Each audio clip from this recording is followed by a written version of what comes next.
There are now over 400,000 people on the dole in Ireland. Maybe it's a bit like getting a disease. You think it'll always happen to somebody else, but it happened to us, so here we are. Last August, these 6 unemployed people decided to wrestle control back over their own lives.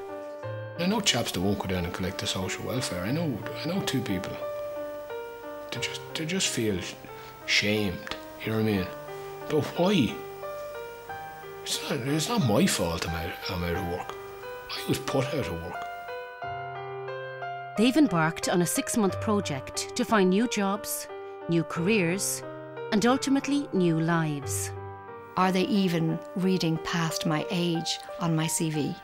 They're doing it with a man who sees this recession as a time to discover what you really want to do with the rest of your life.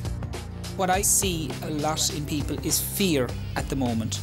What people need to do is move into a longer term planning mode where they say to themselves, what is it that I really want? For 6 months, RTÉ has followed these 6 people in their quest for new jobs. It's been an honest and at times emotional insight into their lives as they all struggle to find new careers and ultimately start again. 80% of people not working in a job that they love. They're statistics, and I won't be a statistic. The job for life mentality is gone.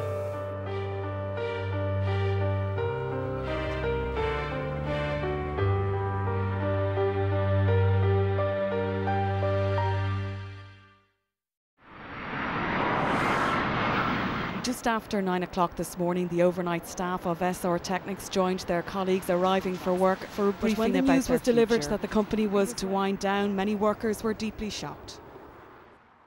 Once you see the anti-collision lights on above it and below it, the engines, APU, everything's running. That's our lads now pushing that back.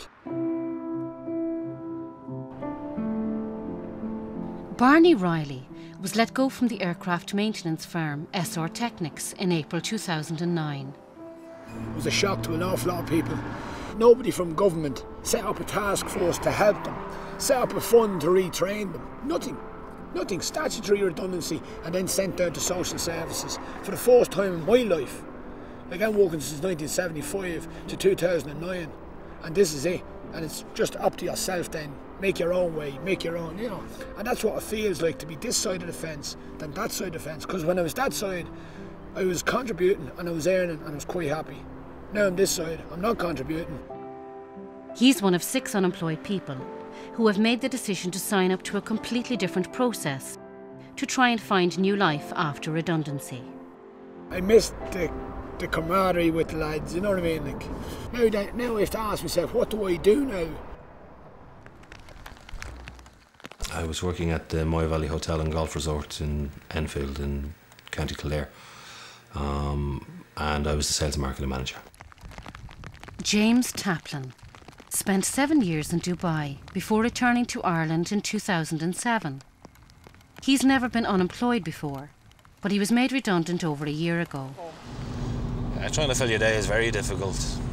I usually collect Daniel in the afternoon, yeah, just for something to do, passes a bit of time, and he's always keen and eager to see me, which always brings a smile to my face as well as his, so brightens up both of our days, I think. Okay, in we get. I don't like to tell people that I'm unemployed. I think there may be not a stigma attached to being unemployed, but I feel there's a stigma. I feel that I shouldn't be unemployed. I feel that I'm a hard worker, I'm an intelligent individual. I shouldn't be on the dole, but I am. I never thought I'd be in this situation.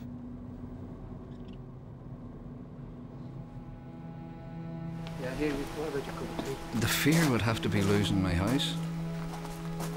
You know, that is the ramifications of losing my house are severe, and that's the one thing that worries me.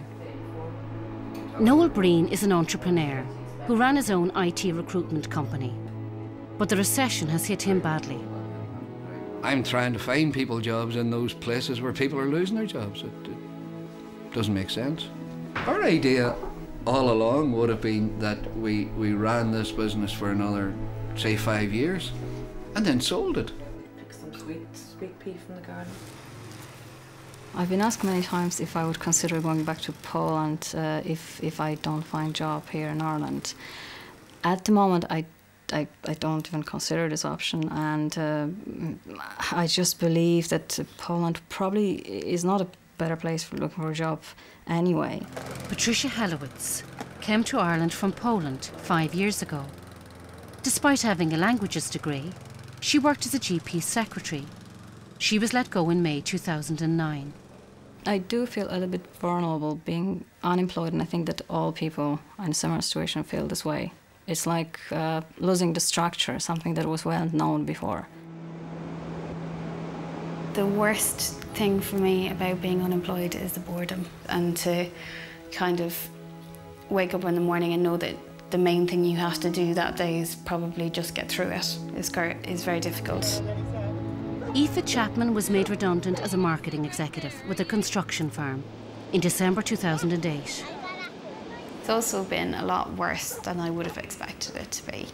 And I think, to be honest, anyone my age has never seen anything like this before.